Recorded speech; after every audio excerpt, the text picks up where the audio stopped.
President Obama decided to lecture us all on the virtues of the TPP. Let's listen. You're here today touting the Trans-Pacific Partnership, but Hillary Clinton is against it. Her vice presidential nominee, Tim Kaine, has now reversed himself and is now against it. Donald Trump is too, meaning that the next president is opposed to this deal. Mm-hmm. So my question is, if you take both candidates at their word, how do you plan to get Congress to pass this deal during the lame duck?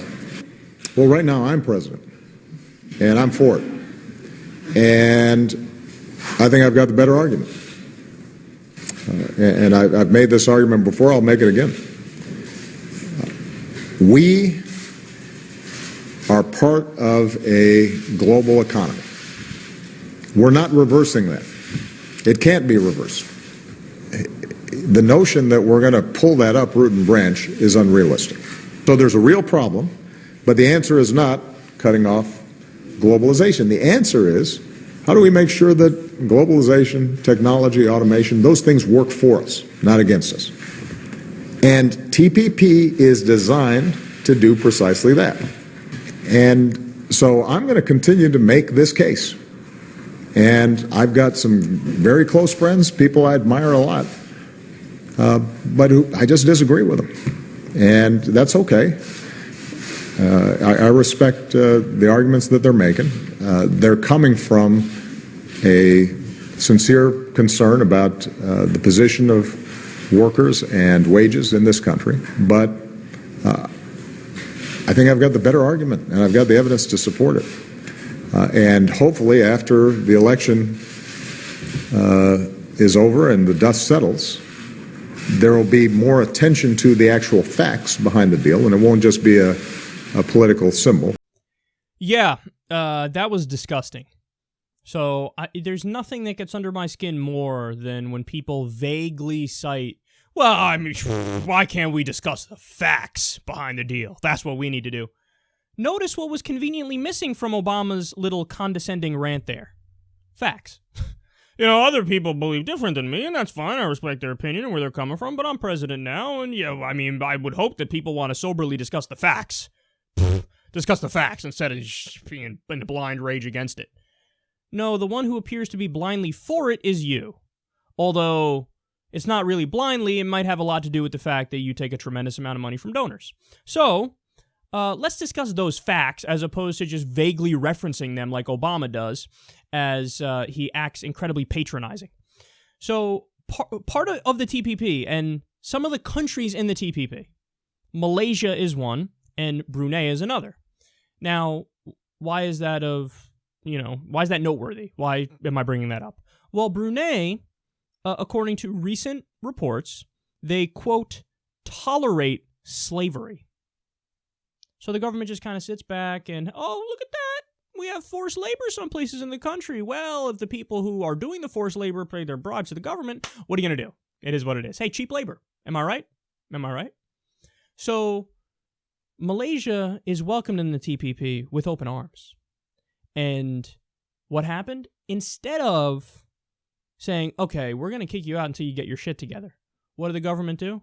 They just changed the report the next year that said, oh, in Malaysia, they tolerate slavery. All of a sudden, boom, look at that. No more tolerating of slavery in Malaysia. Now, did Malaysia actually change anything? No.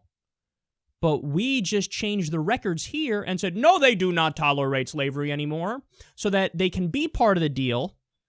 And we get to say, what do you mean? The records show they don't tolerate slavery anymore, so we get to exploit the slave labor while lying and saying they don't do slave labor, and we get to feel better about it. Oh my God. And think about this. How are workers in the U.S. supposed to compete with forced labor? The idea of like, oh, don't worry, you'll be able to keep your job.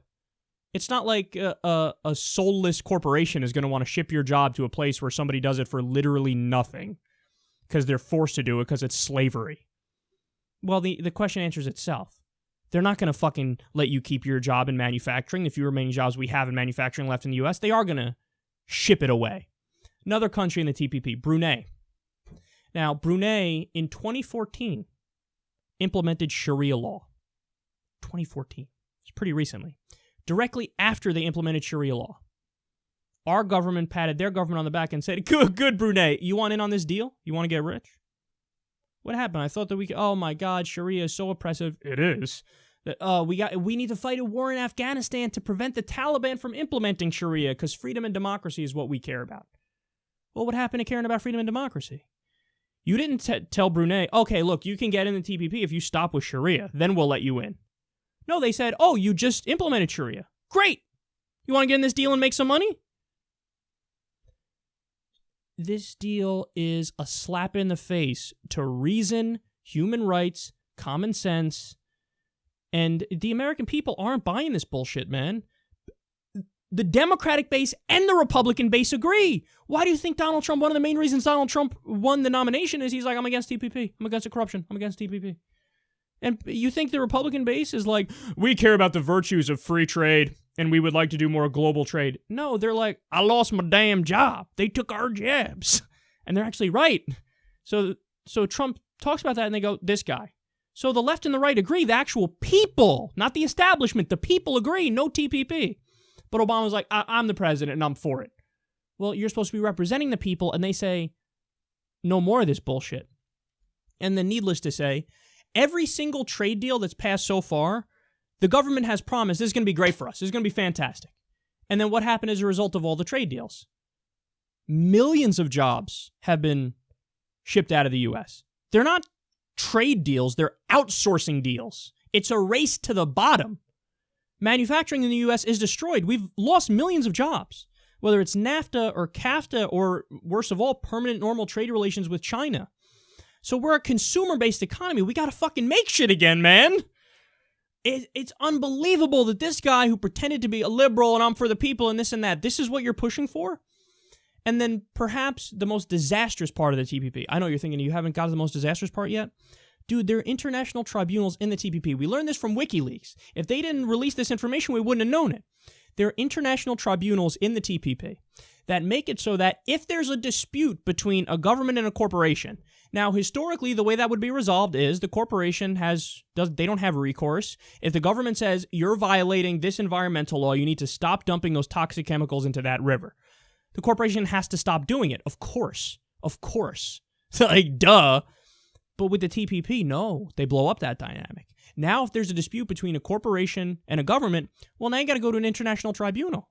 And the international tribunal determines who's right and wrong. Is it the corporation or is it the government?